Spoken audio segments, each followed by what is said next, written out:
So after completing our unit 4, that was conventional and non-conventional energy, we are moving towards next unit of our syllabus, that is system and synthesis. तो सबसे पहले हम देखते हैं world energy scenario.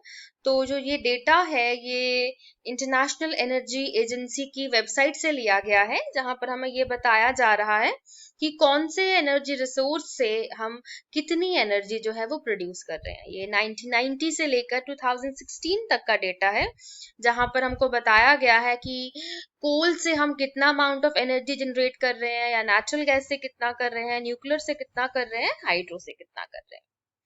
तो इसके बाद हमारे पास है पावर सेक्टर ऑफ इंडिया। तो आप यहाँ ये देख लीजिए जैसे कि कौन सा सेक्टर कितना मेगावाट ऑफ एनर्जी जनरेट कर रहा है और वो टोटल का कितना परसेंट जो है वो बनाता है। This is your central circuit, sorry central sector, this is your state sector and this is your private sector. तो अगर हम एक पर्टिकुलर फ्यूल की बात करें तो थर्मल से हम इतना अमाउंट ऑफ एनर्जी जनरेट करते हैं, और थर्मल के अंडर कोल, लिग्नाइट गैस और डीजल जैसी चीजें आती हैं जो दिस अमाउंट ऑफ एनर्जी जो है वो जनरेट कर रही हैं। फिर हमारे पास हाइड्रो है, then we have nuclear and then we have RES. RES are your renewable energy resources. और ये डेटा भी हमने central electricity authority, ministry of power, government of India की वेबसाइट से लिया हुआ। So next is climate change. तो climate change होता क्या है? Basically climate change is the shifting weather patterns that is mainly identified by global warming. Global warming हम सबने सुना है word. So global warming actually होता क्या है? ग्लोबल वार्मिंग का मतलब है जो हमारा ओवरऑल हमारे अर्थ का टेम्परेचर है, दैट टेम्परेचर इज इंक्रीजिंग, और इस इंक्रीजिंग टेम्परेचर को हम कहते हैं ग्लोबल वार्मिंग। इस ग्लोबल वार्मिंग का सबसे मेन कॉज है emission of green house gases. तो इसमें से 90% जो पार्ट है वो कार्बन डाइऑक्साइड और मीथेन प्ले करते हैं। और जो गैसेस हैं ये कैसे प्रोड्यूस होते हैं? By burning of fossil fuels, deforestation. ये जो चीजें हैं जो एक सिग्निफिकेंट रोल प्ले करती हैं in the emission of green house gases, जो बाद में क्या करते हैं? They result in global warming and hence they increase the temperature of our earth. So in short जो ग्लोबल वार्मिंग है उसके बहुत ही ज्यादा नेगेटिव इफेक्ट्स हैं, और ये नेगेटिव इफेक्ट्स हम बहुत ही इजीली देख सकते हैं। हमारे जो ग्लेशियर्स हैं वो मेल्ट हो रहे हैं, जो हमारा सी लेवल है, सी का जो वाटर लेवल है वो इंक्रीज हो रहा है, ह्यूमिडिटी इंक्रीज हो रही है, जो surface over the temperature over sea surface है वो इंक्रीज हो रहा है, टेम्परेचर ओवर लैंड जो है वो इंक्रीज हो रहा है। तो ये कुछ इफेक्ट्स हैं जो हम देख पा रहे हैं, और विद ईच पासिंग एयर जो है ये इफेक्ट्स बढ़ते जा रहे हैं, and with each passing air ये इफेक्ट्स जो हैं ये बढ़ते जा रहे हैं। इस ग्लोबल वार्मिंग का एक और इफेक्ट है जिसको हम कहते हैं डिप्लीशन ऑफ ओजोन लेयर। सो हम सबको पता है ओजोन लेयर क्या है। ये एक शील्ड है जो हमारे अर्थ के स्ट्राटोस्फेयर में मिलती है, और इसका काम है most of the sun's ultraviolet radiations को अब्सॉर्ब करना। और जो अल्ट्रावायलेट रेडिएशंस हैं, there are some kind of harmful radiations that can cause skin cancer, they can cause damage to plants and animals. तो जो ये ओजोन लेयर है इसका काम है एक शील्ड की तरह जो है ये एक्ट करती है, और अल्ट्रावायलेट रेडिएशंस को हम तक पहुंचने नहीं देती। तो क्या हो रहा है विद इंक्रीजिंग अर्थ टेम्परेचर और विद इंक्रीजिंग ग्लोबल वार्मिंग, जो ओजोन लेयर है ये डिप्लीट होती जा रही है। और अगर अब इस ग्लोबल वार्मिंग के या इस क्लाइमेट चेंज की कुछ और एग्जांपल्स देखें तो that is the heat waves, और you can say the expansion of deserts. ऐसे बहुत सारे एग्जांपल्स हैं जो हम देख रहे हैं, ऐसे बहुत सारे फिनोमिनास है जो हमारे सराउंडिंग में जो है happen हो रहे हैं, and they clearly indicate that the temperature of the earth is increasing day by day. So next is energy conservation. तो energy conservation क्या है? Let's see. Without energy conservation, the world will deplete its natural resources. तो energy conservation है the process of reducing demand on a limited supply and enabling that supply to begin to rebuild itself. हमको क्या करना है, जो हमारी energy है उसका जो कंजम्पशन है वो हमको कम करना है, और जो अवेलेबल रिसोर्सेज है उनको बहुत ही एफिशिएंटली हमने यूज करना है, ताकि जो हमारे पास नॉन रिन्यूएबल एनर्जी रिसोर्सेज का लिमिटेड सप्लाई है, हम उस लिमिटेड सप्लाई को बहुत ज्यादा देर तक यूज कर सकें और इनफ टाइम दे सकें, ताकि वो रिसोर्सेज अपने आप को रिबिल्ड कर सकें। हमको अपने वेस्टेजेस और लॉसेस को कम करना है, हमने अपनी टेक्नोलॉजीज को रेगुलरली अपग्रेड करना है, एफिशिएंट सिस्टम्स बनाने हैं ताकि वो एफिशिएंटली काम कर सके और कम एनर्जी इनपुट पे हमको ज्यादा से ज्यादा आउटपुट दे सके।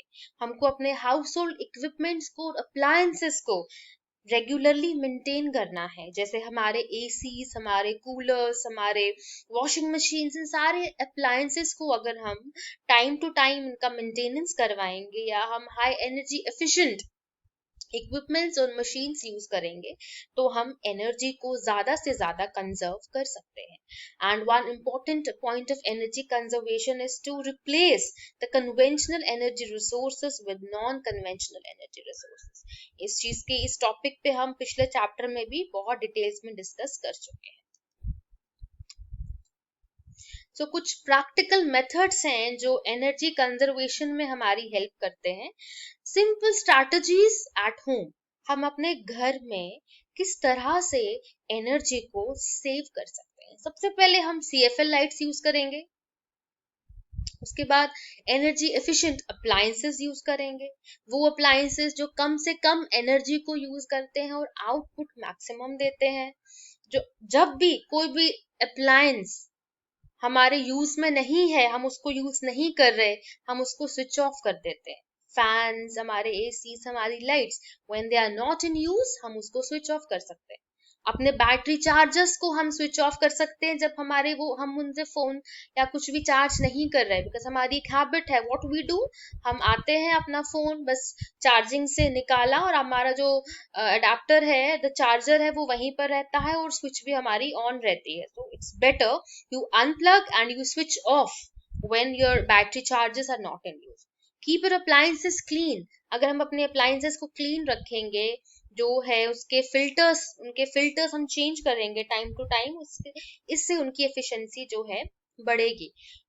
Bring in more natural light with mirrors and bright walls. Instead कि हम पूरा टाइम, पूरा दिन अपनी लाइट्स, अपने CFL बल्ब, ये सब चीजें हम ऑन रखें, उससे बेटर है हम नेचुरल लाइट को ज्यादा से ज्यादा यूज करें। हम अपने घर की खिड़कियां इस तरह से डिजाइन करें कि पूरा दिन हमको नेचुरल लाइट जो है वो मिलती रहे और हम मैक्सिमम डे लाइट का यूज कर सके।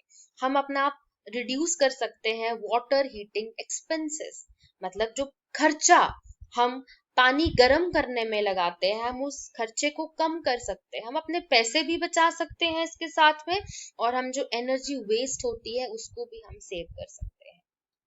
उसके बाद अगर कहीं भी हमारा कोई भी डक्ट है, कोई भी पाइप है, उसमें लीकेज हो रही है, उस लीकेज को हम जो है प्रिवेंट कर सकते हैं bye regular checkup of those ducts and those pipes. Air dry clothes, instead of using the dryer of your washing machine, हम समर सीजन में सिंपली कपड़ों को बाहर भी सुखा सकते हैं। इससे क्या होगा, हमारी इलेक्ट्रिसिटी सेव हो जाएगी और साथ साथ हम अपने कुछ पैसे भी हैं वो सेव कर सकते हैं।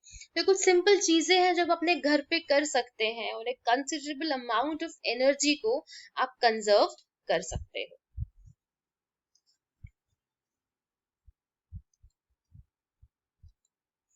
कुछ इंडस्ट्रीज में भी कुछ मेथड्स हैं जो अप्लाई किए जा सकते हैं या अप्लाई किए जा रहे हैं एनर्जी को सेव करने के लिए। वही सबसे पहला है कि regular steam leak service and repairs of water and steam leakage. अगर कहीं पर भी आपको लग रहा है कि स्टीम लीकेज हो रहा है, तो आप उस वाटर पाइप को या उस स्टीम पाइप को हम जो है रेगुलरली चेकअप करके उसको हम रिपेयर करेंगे। उसके बाद कंडेंसेट लाइंस को और स्टीम मीटर्स को हम इंस्टॉल करेंगे ताकि वो हमको प्रॉपर रीडिंग दे सके। उसके बाद कोल्ड स्टोरेज सिस्टम्स को हम इंस्टॉल कर सकते हैं, हम हीट को वापस रिकवर कर सकते हैं ताकि हम उस हीट को दोबारा से दोबारा जो है वो यूज कर सकें, हम लीकेज को अवॉइड कर सकते हैं, हम energy efficient water heating systems लगा सकते हैं। उसके बाद जो हमारे इलेक्ट्रिकल अप्लायंसेस होंगे like lightning systems and Motors, वो सब हाई एफिशिएंसी की मोटर्स अगर हम लगाएंगे तो एनर्जी कंजर्व होगी। उसके बाद लाइटनिंग सिस्टम से भी हम कुछ हद तक जो है वो हीट को रिकवर कर सकते हैं, और उस रिकवर की गई हीट को हम लिक्विड्स को हीट करने में या स्टीम को प्रोड्यूस करने में हम उस हीट को यूज कर सकते हैं। पावर सिस्टम के लॉसेस को हम अवॉइड कर सकते हैं, और प्रॉपर वेंटिलेशन अगर हम प्रोवाइड करें तो इससे क्या होगा, जो हमारे एग्जॉस्ट फैंस में एनर्जी लगती है वो कुछ हद तक कम होगी, अगर हमारा जो इंडस्ट्री है या जो हमारी वर्कशॉप एरिया है वो वर्कशॉप एरिया प्रॉपरली वेंटिलेटेड है। So next topic is our green architecture. तो अभी ग्रीन आर्किटेक्चर क्या है, let's see. Green architecture is designing, construction and operation of green buildings that are eco-friendly and reduces or eliminates negative impact on climate and natural environment. हम ऐसी buildings design कर रहे हैं जिनको हम ग्रीन बिल्डिंग्स कहते हैं। ये ग्रीन बिल्डिंग्स क्या हैं, दे आर इको फ्रेंडली, और ये जो एनवायरनमेंट है, हमारी सराउंडिंग्स है, उस पे कम से कम नेगेटिव इम्पैक्ट होता है इन बिल्डिंग्स का। अब हम देखते हैं कि एक ग्रीन बिल्डिंग के क्या फीचर्स है। Efficient use of energy, water and other resources. कोई भी एनर्जी रिसोर्स जो वहां पर यूज हो रहा है उसका एफिशिएंट यूज हम वहां कर रहे हैं विद मिनिमम लॉस।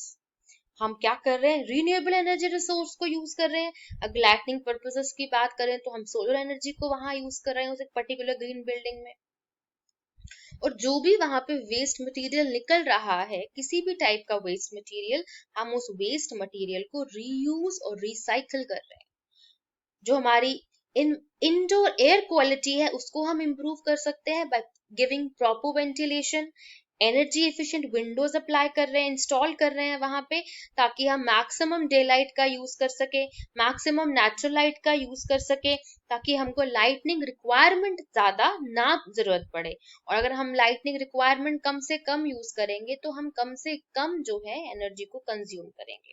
जो हमारे नॉन टॉक्सिक मटीरियल्स हैं उनको हम यूज करते हैं, या sustainable material like recycled glass, steel, इन सारी चीजों को हम यूज करके उन ग्रीन बिल्डिंग्स को जो है वो डिजाइन करते हैं। नेक्स्ट वहां पर रेन वाटर हार्वेस्टिंग सिस्टम्स होते हैं, जो क्या करते हैं, जो बारिश के टाइम जो पानी है उस बारिश के पानी को जो है वो कंजर्व करके रखता है, उसको स्टोर करके रखता है, और उसको वेरियस पर्पसेस में हम यूज करते हैं लाइक वॉशिंग, या अपने पौधों में वो पानी डालने के काम आता है। Next is constructing green roof systems. That means जो हमारे छत होते हैं एक पर्टिकुलर ग्रीन बिल्डिंग का, उस छत पे हमने क्या किया है, वहां हमने प्लांट्स लगाए हैं, जिससे क्या है, ब्यूटिफाई तो हो ही रही है आपकी बिल्डिंग, उसके साथ साथ क्या है, वो एनवायरनमेंट को खूबसूरत बना रही है, और उसके साथ साथ वो जो गर्मी है, हीट है, जो हमको उस बिल्डिंग को हीट कर देती है ड्यूरिंग डे, वो जो है हम हीट उसको अवॉइड कर रहे हैं। ये कुछ फीचर्स हैं हमारे ग्रीन बिल्डिंग या ग्रीन आर्किटेक्चर के। तो बेनिफिट्स यही है कि एफिशिएंटली हम एनर्जी, वाटर, अदर रिसोर्सेस को बहुत ही एफिशिएंटली यूज कर रहे हैं, हम पोल्यूशन को जो है कम कर रहे हैं। उसके बाद इसका जो वहाँ लोग रहते हैं या जो वहाँ लोग काम कर रहे हैं उनको हम एक हेल्दी एनवायरनमेंट प्रोवाइड कर रहे हैं, जिससे उनकी प्रोडक्टिविटी जो है वो बहुत ही इंक्रीज हो रही है। तो minimum harm to the natural habitat, एक ग्रीन बिल्डिंग जो है उसका नेगेटिव इम्पैक्ट बहुत ही कम होता है ऑन द नेचुरल हैबिटेट। उसके बाद एक जो स्पेस है उस स्पेस का ज्यादा से ज्यादा यूज, बहुत ही ज्यादा एफिशिएंटली यूज कर रहे हैं हम एक ग्रीन बिल्डिंग। तो ये कुछ एग्जाम्पल्स हैं ग्रीन बिल्डिंग्स की जो हमारी कंट्री में जो है वो ऑपरेट हो रही हैं। So these are few of the green buildings that are being operated in our country.